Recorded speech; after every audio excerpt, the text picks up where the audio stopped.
How to combine multiple materials for 3D shapes and texts in DaVinci Resolve. Right-click in the Media pool and select New Fusion Composition. Double-click on the composition to open it on the Fusion page. Click anywhere empty and press Shift+Space. Search for Shape 3D, Merge 3D, Renderer 3D, and add them and connect them to Media Out. Select Renderer 3D node and enable lighting and shadows. Select Shape 3D node and choose a shape you like. In the Transform tab, change rotation values of the shape.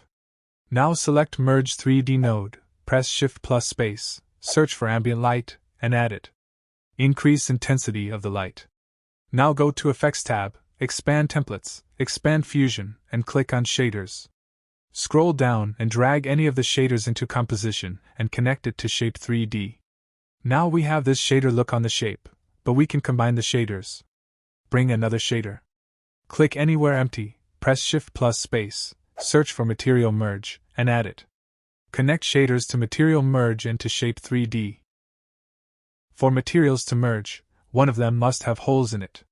Also, instead of shaders you can click on backgrounds, drag one of them, and connect it to Material Merge node. If you want to merge more than two materials, you can add more Material Merge nodes. You also can merge materials on a Text 3D node instead of a Shape 3D. The idea is the same, just bring a Text 3D and replace Material 3D nodes. Connect Material Merge to green input of Replace Material 3D and connect Text 3D to yellow input of the node and connect Replace Material to Merge 3D. Now go back to Edit page and drag the composition into Timeline.